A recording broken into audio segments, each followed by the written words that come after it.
welcome to another episode of Just Us Dads. Thank you so much for tuning in to another Dadversation. If this is your first time here, head on over to all the social media platforms. Head on over to YouTube and subscribe, like, and share our content. You can even hit that little notification button so that every time something else comes up, you are made aware. Chris isn't with us. He's had a very busy week, so we're going solo with George today. How's it going, buddy? Good. As you can see, I'm in costume. Yeah, why? This is as far as it goes as for costume for a dad. My kids ask me to wear a costume, and this is my costume. It's just a fucking t-shirt. It's a t-shirt. It's smart, rather than so you don't put masks, you don't put capes, none of that stuff. It's just let me wear. It's a safety hazard. Yeah. Someone has to stay safe for everybody. So like you have many, so you have different shirts like this. You have a Superman one, Batman. This is Batman. That's so funny. All right, let's dress up, kids. Let me go put on a t-shirt. That's Dad getting a participation medal right there. Oh man, as long as they go along with it. Sorry, I was late. He asked me to make popcorn. No, that's fine, man. That's fine. What was I going to say? Yeah, a lot of people saw the last episode. We spoke about a weight loss competition between the three of us. We're going to wait for Chris to come back so that we can go into the details of what we're planning. And the truth is that we don't even know the details yet. We don't know if we're going to put money on the line. We don't know what we're going to do with the money. Well, we know we're putting money. We just don't know how much. How much? And we haven't finalized as to where it's going. Yeah. So it's still being figured out, but officially it started. But we're gonna go through those details. We'll wait for Chris and we'll do it all together. But just before we hit record, there we're talking about where we're at and stuff. So yeah, it's going well for me at least. So I'm a couple pounds down since Monday.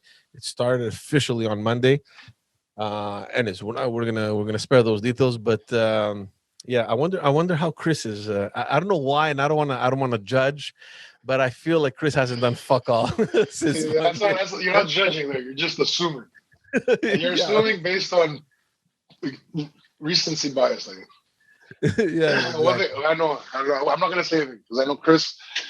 When he switches it on, his discipline level is the other extreme of his indiscipline. It's like as much as he's indisciplined, he's just as disciplined. So, exactly. So I don't know if he's turned it on or not, so I'm not going to say anything.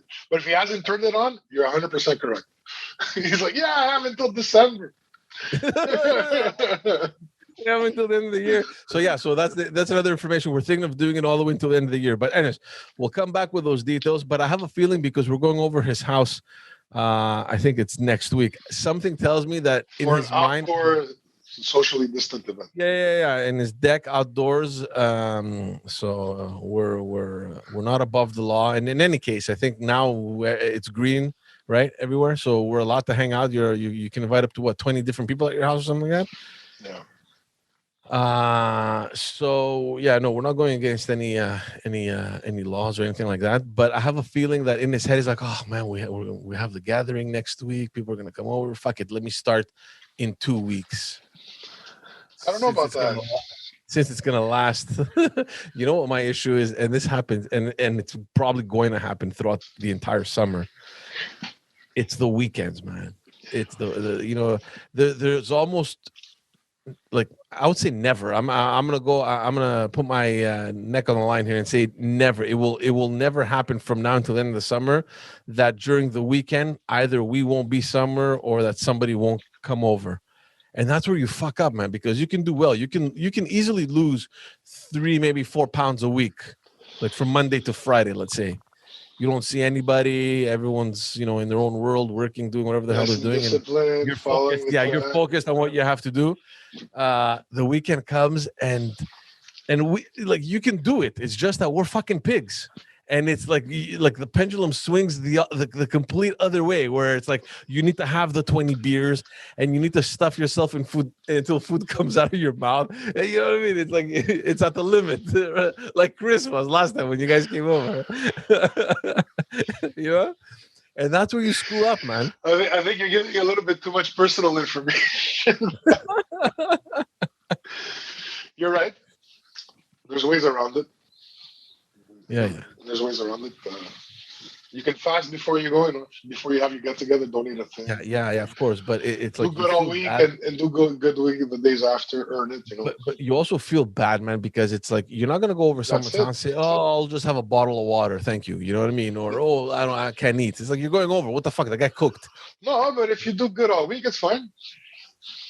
And if you do good the following day and every day after until the next normally it should be fine. But given our level of fucking stupidity, stop throwing me into your pool. You're the same thing, bro. I'm planning to kick your ass. I don't know what you think. I think you're gonna do great for 3 weeks. It's gonna be straight 5 months of fucking just downfall. It goes like this. Just write us a check now.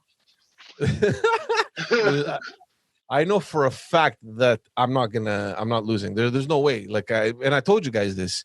I don't know if we were recording last episode or if we were talking before or after.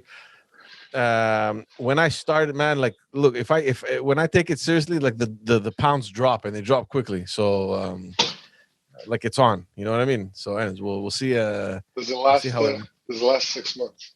That discipline. That's when it's gonna count. Yeah. If you do that, you're gonna have the best results. I don't think I have an issue with that, man. Look, last year I started training in June, July, around there, towards the end of the summer, and it lasted almost until the end of the year, up until end of November when my shoulder came out, and then I stopped, and then I just never started again this year. That's the thing. So yeah, I was doing well. It was I don't know what it was. It was laziness, I guess. And I was doing well. I was actually proud of myself. When we get comfortable, old habits reappear. Yeah, and then you lose track of what you're doing. It's getting the psyche, and once you get that momentum, exactly. don't stay true to your struggle. Once you hit that momentum, it's all the hard work you did to begin with. And when the momentum hits, you got to ride it all the way. Ride it as far as your will can get you. If I can convince myself that no, it's not okay, you're not good just because you lost 10 pounds, don't go stupid, forget about the McDonald's trio, like, because I get in that state. It's like, oh dude, I lost 10-15 pounds, I'm good, I have room to spare. That's the problem.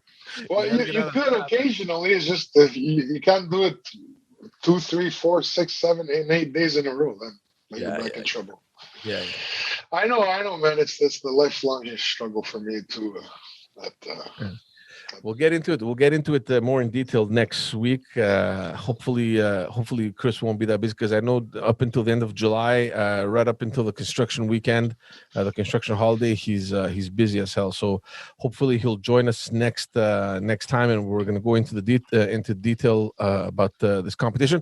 Hopefully we'll have details to give, because we just said, all right guys, contest, let's do it. We don't know what we're doing. So we'll get back to you guys on that. We don't know in the beginning, I think we were discussing maybe opening it up at large if other people wanted to join and, create kind of like, like this momentum and this movement. We don't know. I don't know if we want to overcomplicate things. Maybe it'll be just fun to do the three of us. We don't know yet. So that's what I'm saying. Let's just wait a little bit. We're going to come back with details on that as well.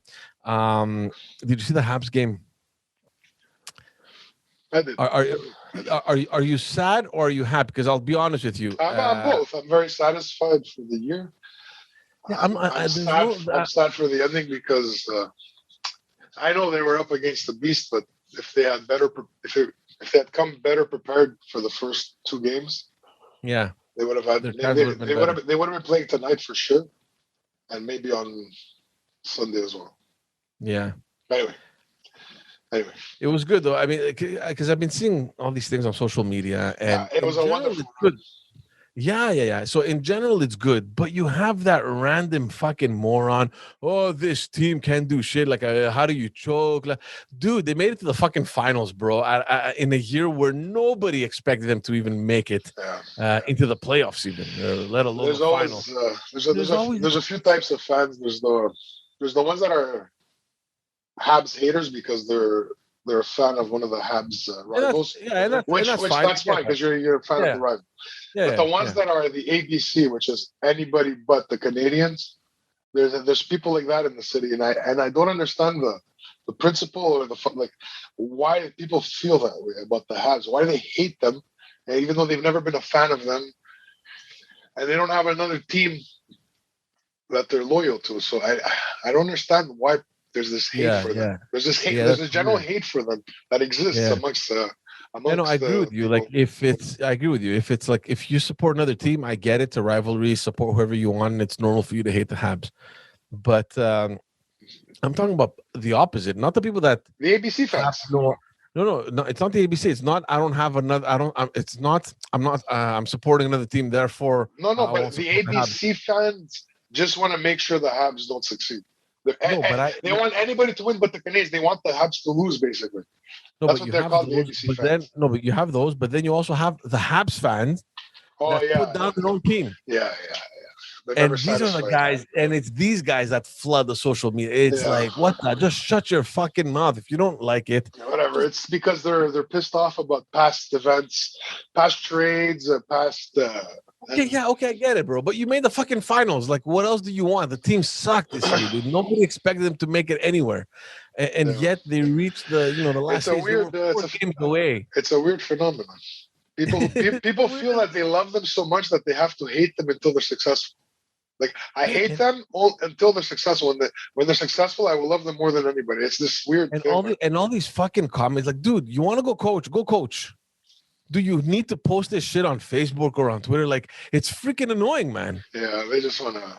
Oh, another penalty. Okay, take that guy out now. Put that guy in. Get ready. It's like, oh, just leave me alone, man. Like, can you imagine watching? I don't think he's looking for you. He's looking for like-minded people to start. Yeah, okay, whatever. He's putting his thoughts out in the public. I don't think somebody like him responds and agrees with it. Just shut up, fuck. Just shut up. Can you imagine watching a game with a person like that next to you?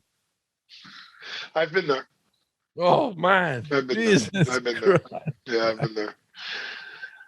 I've been there, man. I was listening. I've been that guy. I've learned my lesson. I've been that guy. You were that guy. Yeah. the Gérant d'Estrade, Well, it was. I want to tell you, it was game 2, Tampa Bay. We had just. I think we had just eliminated the Senators. We had just eliminated the Bruins. I think we had just eliminated the Bruins. I can't remember. And we faced the top of the next round, and they swept us. And I went for game 2. It was again at the Bell Center. We were down 1-0. They had won the first game. It was when Brandon Press got thrown out of the game. He threw his glove at the bench. I don't know if you remember this. I lost my fucking shit. First I thought I was gonna yell stuff at the Lightning, try to get in their heads. Bullshit. I was yelling like an idiot. All the fans were looking at me. When game 6 versus the Bruins and game 2 versus the Tampa Bay Lightning, it was 2 completely different atmospheres. Oh man. Anyway, and they started losing, and I started losing my shit like that. And I was next to this really, really. I think he was a pretty rich guy. Yeah. Who was involved in Hockey Canada. And who saw a lot of players before they came up, and he was involved with all the organizing and the sponsorship part because he's a huge fan of the game. And I embarrassed myself in front of this guy, but he was a gentleman and he presented himself. And we started talking about hockey and about the young guys and what the Habs had in the coming up. And I stopped complaining. I stopped making an ass of myself because I was embarrassed. I'm sure he's seen a lot of people like you, bro. I think to him it's fucking normal. Yeah, for sure. So what happens now? When the league expands? So there's a new team. How does it work? They can take players from any team they want. They can take a player from each team that's not protected. Right. Every team has to protect X amount of goalies, X amount of defensemen, X amount of forwards, right. Centers, and the rest are open to be selected. What about the ones that have special clauses in their contract that they can't move or whatever? Those they automatically get protected. But can you play strategically You can and leave also those? you can ask that person to waive his protection as well. Right. A lot of times there's a player who they know won't get selected because of different reasons. Maybe his cap hit is too high. Yeah. It's not a wise pick, so they'll tell him, "Don't worry, we're not worried. We'll unprotect him," and it works out a lot of the time. But if you don't take a player, you're allowed to take something else. Like a draft pick or stuff like that. Exactly. And if you take a player that the team wants to keep, you can trade with them to take the player back. So instead of giving me your player, give me your first round pick. Give me your this. Give me your that. Yeah. So, well, look, I mean, it's not like they're going to go take from every team, but every team has to kind of go through that process in case they come fishing. If you don't give them a player, they're going to have to take a pick. Everybody's giving something. Oh, every team. Yeah. Oh, I thought it was the choice of the new team. They just dished $600+ million. They're taking some fucking players. Yeah. You want somebody who's on par. They don't want somebody to come in who's just a joke. How are you going to establish a fan base? Well, look what happened with Vegas. I mean, these guys that came up and they were in the playoffs the first year. I remember had yeah, that was a huge success story. You know what? It was great for the city because of what had just happened, that tragedy. That tragedy had just happened in August, and the opening game was in October, and it was really a symbol for the city. Like you saw, like something happened between the city and the team, and they've been a beloved part of the community ever since. So, but also what also happened at that time, which works out good for the game for the team, is all the other teams didn't realize it would have costed them less to just let the player go instead of bargain to take him back.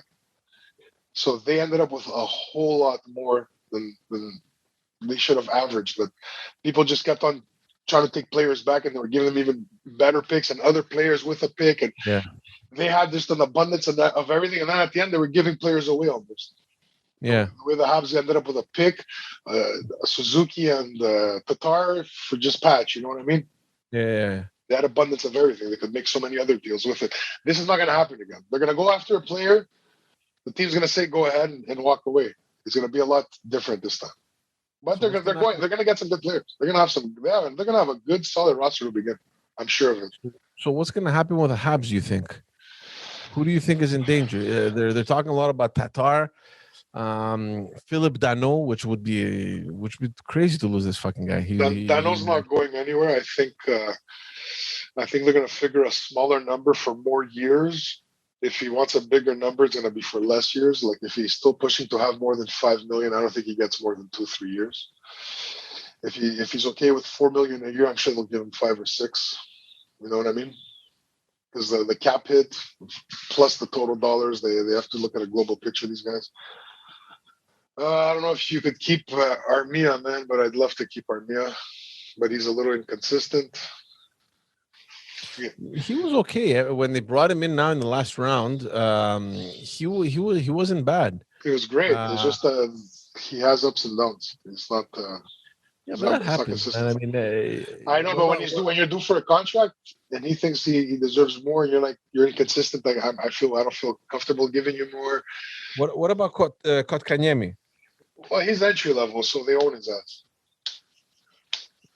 There's no risk of. No, he doesn't have any UFA. He's a restricted free agent. So now they have to offer him something qualifying. Otherwise, he could go make a grievance, and there's a mediator that overlooks the contract parameters. But there's also, they usually give a bridge deal, which means this is the option usually. A bridge deal that brings you into your first or second year of unrestricted free agency, which means the player at the end of that contract does whatever the fuck he wants. Nobody can boss him around.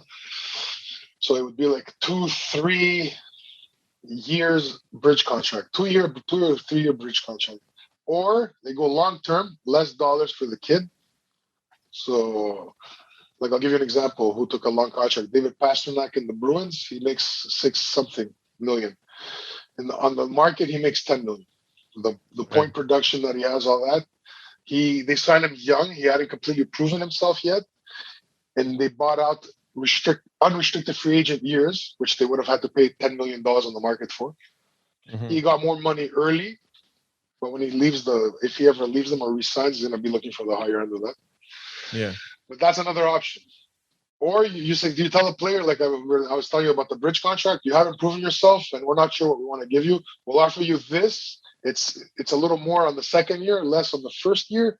You have this much time to prove that you're worth a bigger contract coming up. Yeah. Yeah. But that could backfire because he could come back and ask for 10 million because he scored 30 goals twice. Yeah. You know? So when is the deadline for that? When is that going down? Usually free agency and all that starts July 1st under regular circumstances. June 30th is the last day of the previous year's contract. No. I'm talking about now with the expansion team. The expansion is coming up. Like in the next weeks, we have the expansion draft and then the actual draft and free agency frenzy right after. This was all supposed to have gone down already. Yeah. When are they starting normally the next season, or they're postponing it because this one ended too late?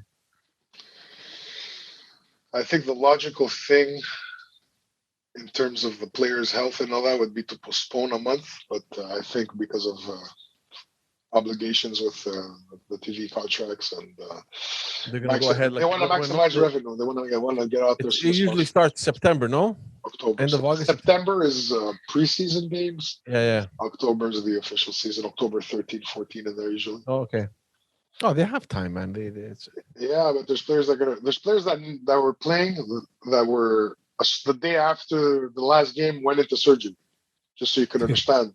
So sometimes surgeries you have you have to recover from the surgery, and some physio is 6 months depending on the injury. You know what I mean? That there's going to be the Habs might be with players that they really need for a long time. I'm just wondering if they can repeat this again next year. Because there's a lot of people that I'm listening to that they especially the French radio, and they say, and I just don't understand why they keep saying, "Oh, it's the only thing is a shame that this is it. This was Carey Price's last chance and Weber's last chance." And I'm thinking, why? Why is it the last chance? I think it's a way. I think it's a way of them. Yeah, I mean, they're calculating like there's 30 whatever teams now plus the expansion. Like the chances are so slim. Yeah, but they were slim this year too, and they still made it. So like, what tells you that they can't repeat it? I don't know. Maybe I don't know enough, but they just keep repeating that a lot, and I'm wondering. Look, I don't understand what the logic is. The logic is under regular circumstances they would have been in the East Conference Final. Yeah. They would have faced Tampa in the East Conference Final, maximum, if not the previous round. And chances are, who had finished first in the East? I don't remember. I think it was it Pittsburgh? I don't remember. It didn't really matter. The show, I wasn't really paying attention. Wasn't Toronto like up there? Yeah, they were up there. Yeah. But under regular circumstances, they would have been finished. They would have finished last in the East for playoffs. So they would have been played first versus eighth. That would have been the Habs. They would have had to beat the first place team off the bat. Right.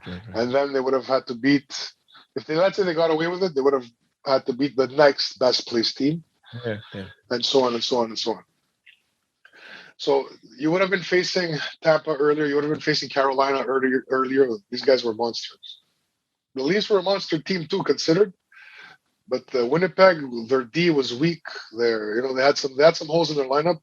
And the Habs were able to take advantage of it. I don't know if you get a second round matchup like that in the East if you have the regular lineup. So I don't know. This is what they're saying. So when you look at the Eastern Conference, you have Toronto that's stacked. You have the Tampa Bay that's stacked. You have Florida that's stacked. You have Carolina that's stacked. You have Boston that they could make a few moves and they could come back strong. Maybe not, but they could make a few moves and come back pretty strong. Where do the Habs stack up against all this? Yeah. That's what they're talking about. And at the same time, it's a plea to the team, to the GM. Go do something while we have lightning in the bottle. We have the 4D back there. They showed that they could do something. Put another D or two back there, and maybe an offensive forward, and we got a formula here. Yeah. But do you have enough to finish it? Maybe you can make it every year, but can you finish it? Yeah. It's so hard to finish it. Do they keep the coach, you think, or they get rid of him? No, he's not going anywhere. He had he wasn't the actual coach. He was interim, but I mean, given the interim fact that is he a brought tag, but he does the job while they're making a exactly. decision on who's But he next. did more than his job, dude. Like the guy brought them all the way to the finals. You know what I mean? Like, Look, the players play, and the coaches coach the best, try to motivate the best of their ability. But he proved that decisions he made had a direct impact on the outcome. And that he was up against some veteran coaches, some real veteran coaches. yeah. And yeah. he outcoached some of those veteran coaches like hard. And why wouldn't you give him the job? At least a 3-year contract, at least that. I think he's earned more, but I give him at least that. Yeah. And I was hearing that that Bergevin, his contract is up, I think, next year. He's getting signed. He's getting signed this summer, guaranteed. Yeah. They were already having talks. If they're having talks, they're negotiating. If they're negotiating, it means they want each other. Yeah, because don't forget that this guy built a team, right? I mean, you change the GM, you ruin that chemistry also with the players. Like this guy's gonna get rid of some players, bring his favorite players. Like it's like a clique thing, right? It's like you bring your people in. Yeah.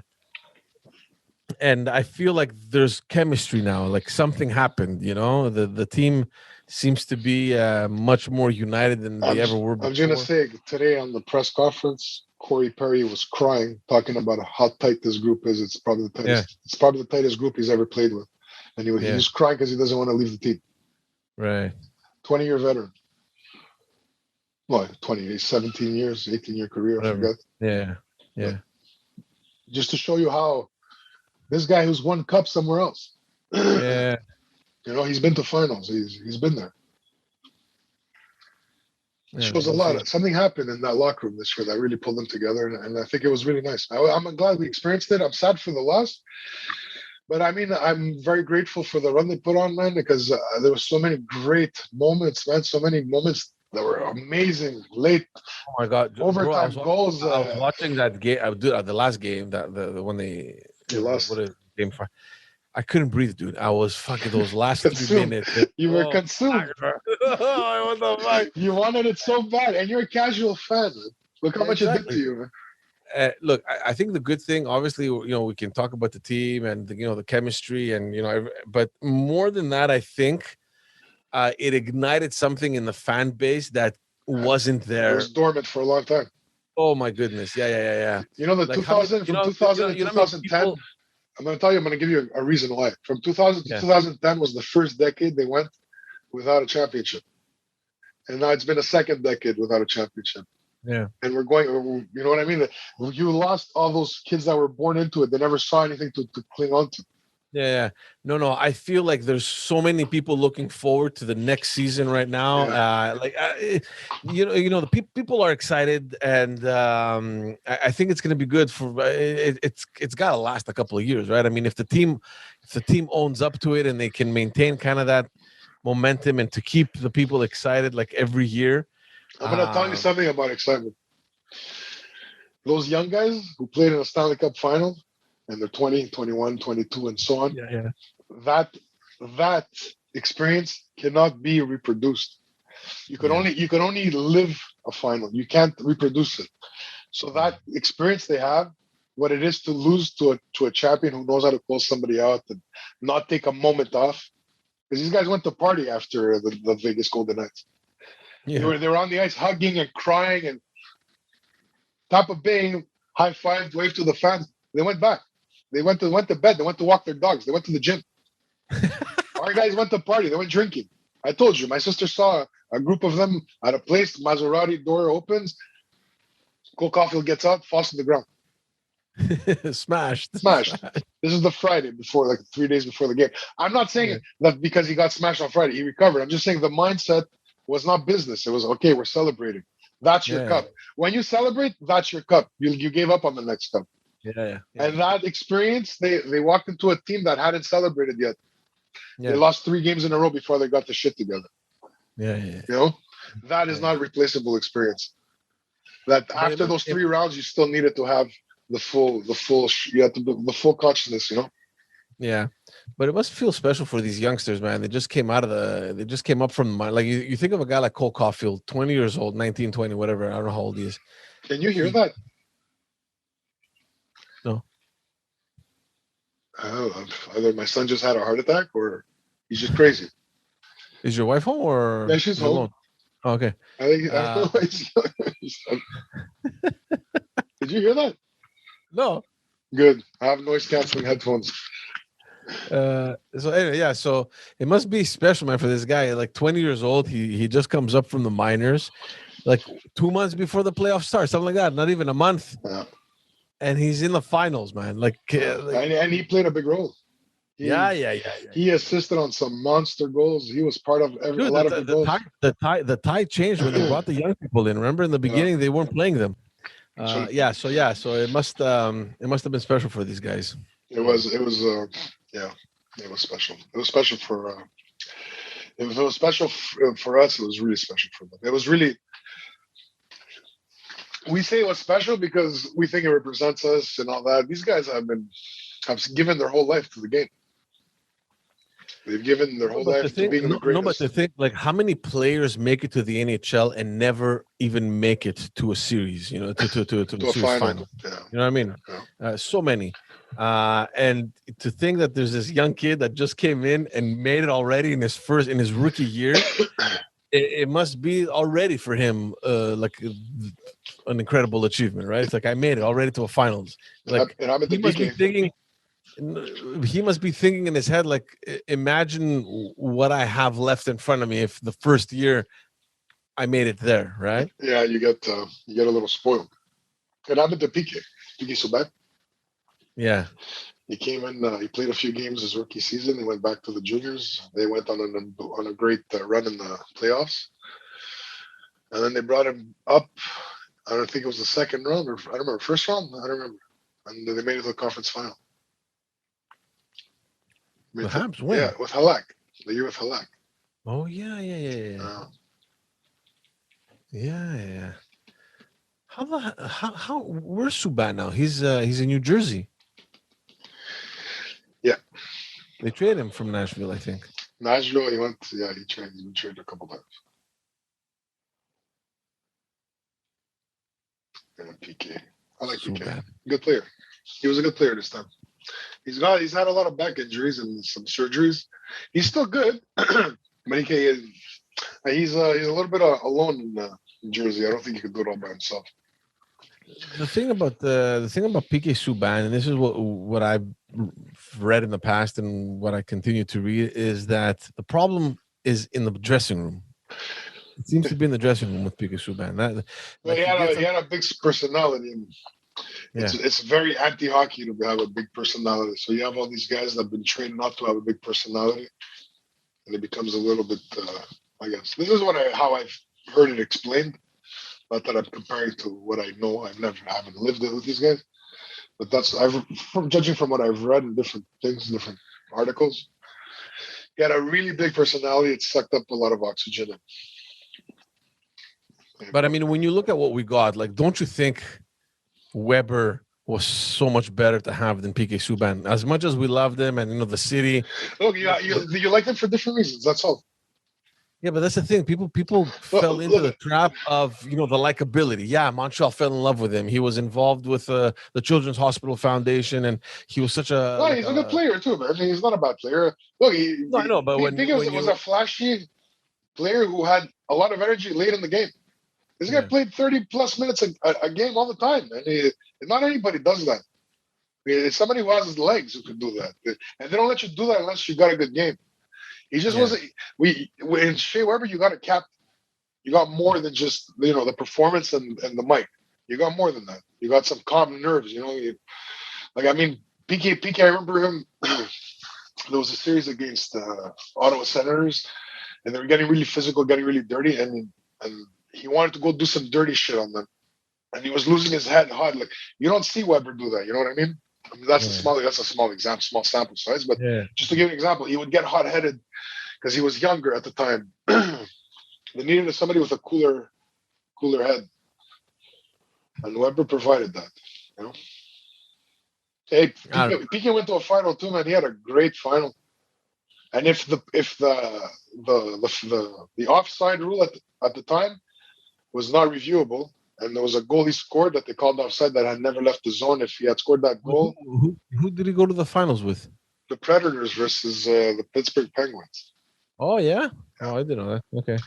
If they had allowed that goal, they would have gone to overtime, and they had the whole momentum for that game. They would have probably won it. You know, it would have. I think he would have come closer to a cup than he was. Yeah. No, I think they could have forced the game 7 there. But he had a great final. That run, he played amazing. He was on a really good team with a great decor. He wasn't alone, but he played big minutes, a lot of overtime, a lot of everything against some big opponents. So he had his success too, man. He's a good player. He's a good player. I liked him. I still like him, and I like Weber too. I've always liked Weber before we even had him. I was impressed by his authority. You know, he has a certain authority when he's back there. There's something about having good defensemen that just, you know, solidifies it. Like it gives you peace of mind, right? It's like, okay, don't worry about it. There's people back there. Like when Markov was there, it's like, you know, that I love Markov. Man. Yeah, I wish if Markov was on this team, we might have had a different outcome. Well, if he was also younger, he was pretty old by then. But Markov was such a beautiful player, man. Genius. Yeah. Genius. Solid. So smart and defensively sound, and he could be physical if he needed it. Because you saw the first 2-3 games, maybe, or game 2 and 3, we lost because of mistakes that were caused by the defense. Yeah. Like bad passing in the zone, like that shit wouldn't have happened. Like experienced defensemen don't cross passes through the middle. You know, like I know that. And they were under pressure. They panicked. Yeah. They were panicking. So it's like little small details like that. But in general, I think their defense is fine. I think Habs still need to work on the offense a little bit. No, they need one. They need another D. They've always needed another D. Oh, yeah? They never had. They still don't have enough. Well, against Sherrod, it doesn't have. You need a puck mover to play with Weber. I think that would really make a big difference. I think it would make a good puck mover who could play the body a little too. I think they have this kid, Fleury, who's coming up. I really like this kid.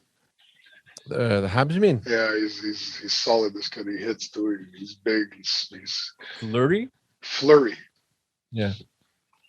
His brother's already in the league. I think he's playing in. He's actually playing in. I'm pretty sure he's in New Jersey. Anyway, we'll see.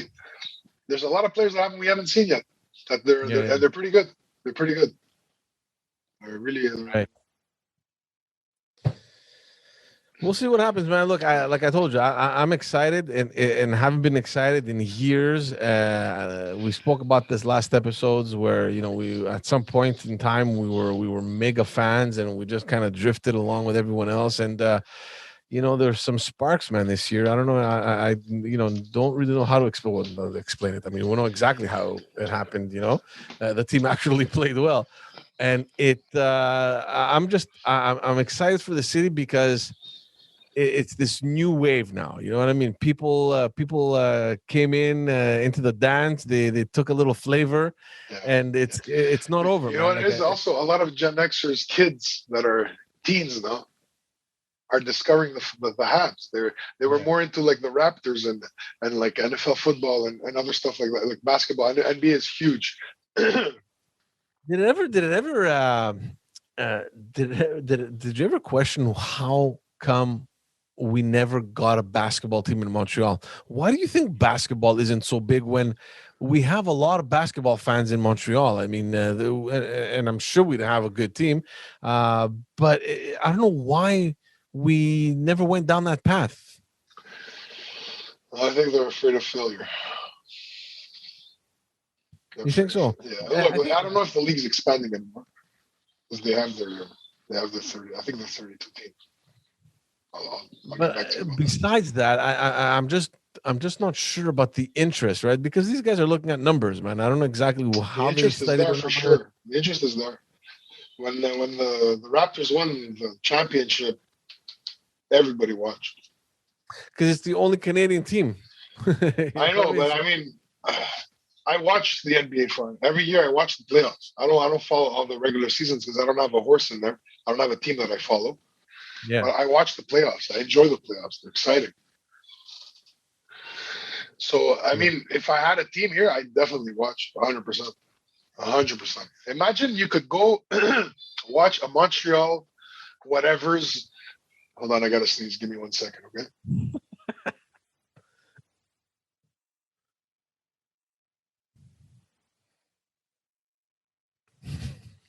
The foundation of your house shook, bro. You see how I waited for the second one? I sneezed so hard you heard me on mute. Anyway. Imagine how cool it would be to go see a Montreal whatever's basketball game. And I don't know, Steph Curry or LeBron James or fucking Giannis, man. They play 40 minutes a night. You're watching them playing for 40 minutes, man, straight. They own the court the whole time. You're like, yeah, you're out. You're on one guy's back the whole time. There's something about being engaged for 40 minutes on the whole time with that monster. It's such a great experience. Man. So between basketball and baseball, what would you choose to watch? Oh yeah, NBA all the way. Baseball's losing its footing in the States. It's going to be even worse here. So then, what is this whole thing about? Because we're in love with our Expos, man. We feel torn. I stopped watching baseball because I didn't have a dog in it anymore. Bro. I didn't have a dog in the fight. I couldn't watch the Nationals. I couldn't support a team that's in Washington. Fuck them. I was jealous. I was so jealous, man. Yeah. We used to be. I used to love. We played a lot of baseball growing up. Us too. But I never enjoyed watching it. Watching baseball ever, even at the stadium. And back in the day, I remember like $5 tickets up in the roof. It was $3, $4. I remember on Sundays. A student on Sunday was like $3.45. It was nothing. Nothing. But it was the most boring experience for me, man. I liked it because I was into the sport. I always loved sports. I used to do stats at a young age. I used to be obsessed with stats. No, but like you could tell me, let's go play baseball. I'd be like, yeah, let's go. Yeah, I loved it. Watching it was like shoot me in the face right now. I know it was, but when the big moment came, it was very exciting. Yeah, I remember the 93 run, 92, 93, where they were top. It was the best. We had gone to see a couple games. And then even the later years, they had like this little with Henry Rodriguez. Remember, they used to throw Henry bars on the field. Oh, Henry. Vladimir Guerrero. Yeah. Anyway, yeah. But yeah, so between baseball and basketball, you go basketball. I think I would not because I'm a bigger basketball. I guess now I am a bigger basketball fan than I am a baseball fan. Because since the Spurs, I walked away from it, and I enjoy basketball. So yeah, but I'm just saying financially, NBA is always growing. It's always growing. International, everything. Like I mean, it's easier, I guess. It's easier. It's so easy to convert your arena into a basketball court. It's a park. It's a hardwood floor. Yeah, than to build a whole baseball stadium. Yeah. Like I don't know. Like there's this obsession over here in Montreal for the Expos, and I get it. Maybe you're right. There's like you're there's a link to them. There's a history. Everyone is tied to them. Whatever. But I don't know, man. Maybe we should look at other alternatives. Maybe we should be looking at NBA. I don't know. And then you have the like people I think are attached to the history, and you have the whole story about the Nordiques too. Like that's the whole other battle. It was 15 years ago that we lost the Spurs. 16 years ago that we lost the Spurs. No, when did they leave? 2004. No, 2004. 2004? Yeah. Was it that? No. Yeah, it was. It was 2004. I'm pretty sure. I thought it was before that.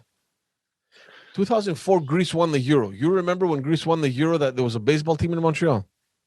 I don't. I remember them being sold. No. Maybe you're right. I don't know. All right, let's end it there for today. It's a short one, but we're gonna get Chris again. Hopefully next week we'll talk a little bit more in detail about the little friendly competition. Maybe we'll have information on the money that we're putting on the line, and more details of what we're going to be doing, because this is gonna drag out throughout probably till the end of the year. Of course, it depends a lot on how much we can sustain that ice also. So we don't stop putting everybody in the same pool as you, George. Yeah. December will know. Yeah, exactly. I'm gonna reference this episode. I know I'm gonna win, but I really gotta go. Go and so thank you everyone for tuning in. We're gonna catch you all in the next episode with much more information on what we're planning ahead. See you all soon. Take care. Bye, George.